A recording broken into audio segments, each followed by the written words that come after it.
திருவள்ளூர் மாவட்டத்திற்கு உட்பட்ட பகுதியில் எறா பதனிடும் தொழிற்சாலையில் ஏற்பட்ட அமோனியா கசிவால் பாதிக்கப்பட்டவர்களை திராவிட முன்னேற்றக் கழகத்தின் சார்பில் தற்பொழுது உயிரிழப்புகள் 3 என்று கணக்கிடப்பட்டிருக்கின்றது.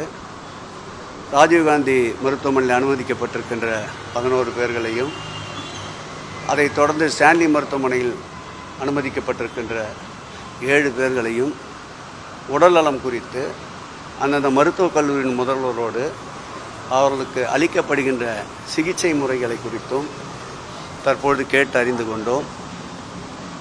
இறந்தவருக்கு ஏற்கனவே திராவிட முன்னேற்றக் கழகத்தினுடைய இளைஞரணி செயலாளரும் சட்டமன்றத்துடைய எதிர்க்கட்சி தலைவரும் அவர்கள் வேண்டுகோள் வைத்ததை போன்று இதற்கு மேல் உயிர் பலி ஏற்படாமல் விரைந்து எவ்வளவு உயர்ந்த மருத்துவ சிகிச்சை அளிக்க முடியுமோ அந்த மருத்துவ சிகிச்சையை மேற்கொண்டு இதுபோன்ற சம்பவங்கள் இனி தொடராமல் இருக்க தகுந்த பாதுகாப்பு நடவடிக்கைகளும் மேற்கொள்ள வேண்டும் என்று அரசை கேட்டுக்கொள்வதோடு, இறப்புக்குள்ளான 3 நபர்களும் அவர்கள் வெளிமாநிலத்தை சேர்ந்தவர்கள் என்பதால் அவர்களுடைய பிரேத உடல் அவர்கள் மாநிலத்திற்கு கொண்டு செல்வதற்கு அரசு விரைவாக நடவடிக்கை எடுக்கவும், இன்னும் கூட பாதிக்கப்பட்டவர்கள் யார் என்ற அடையாளம் கூட கண்டுபிடிக்க முடியாத சூழலில் மருத்துவமனையிலே சிகிச்சை பெற்று வருபவர்களுடைய நிலைமை இருக்கின்றது.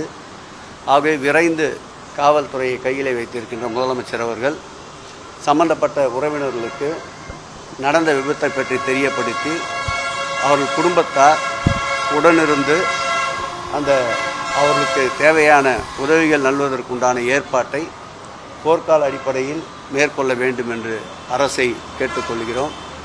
மாண்புமிகு எங்கள் உயிரினும் மேலான திராவிட முன்னேற்றக் கழகத்தினுடைய தலைவர் அவர்களும் இந்த கொடும் துயர சம்பவத்தை கேள்விப்பட்டவுடன் ஆற்றுண துயரத்தை அவரும் பகிர்ந்து கொள்ள சொல்லியிருக்கின்றார். பாதிக்கப்பட்ட குடும்பங்களை சந்தித்து ஆறுதல் கூறிவிட்டு வந்திருக்கின்றோம். எந்த உதவி தேவைப்பட்டாலும் திராவிட முன்னேற்றக் கழகம் அவர்களுக்கு செய்வதற்கு தயாராக இருக்கிறது என்பதையும் பாதிக்கப்பட்ட குடும்பத்தை சார்ந்த உறவினரிடம் எடுத்து சொல்லியிருக்கின்றோம். அதேபோல உயிரிழந்தவர்களுக்கு அரசு சார்பில் 2 லட்சம் கொடுக்கப்பட்டது. போதுமானதாக இல்லை அப்படின்ற மாதிரி அது குறித்து எங்களுடைய கட்சியினுடைய தலைவரும் தமிழக சட்டமன்றத்துடைய எதிர்க்கட்சி தலைவரும் அவர்கள் கோரிக்கை வைப்பார்கள். என்ன மேல் நடவடிக்கையோ என்ன முடிவெடுக்க வேண்டுமோ கட்சி முடிவெடுக்கும்.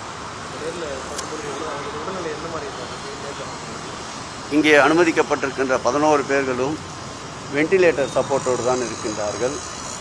எவ்வளவு உயரிய சிகிச்சை, விரைவான சிகிச்சை அளிக்க முடியுமோ அதை அளிக்க வேண்டும் என்று எங்கள் தலைவர் சார்பாக கல்லூரியின் இந்த ராஜீவ்காந்தி மருத்துவக் கல்லூரியுடைய முதல்வரிடம் கோரிக்கை வைத்திருக்கின்றோம். மருத்துவர்களும் உடனிருந்து தேவையான சிகிச்சைகளை வழங்கி கொண்டிருக்கின்றார்கள்.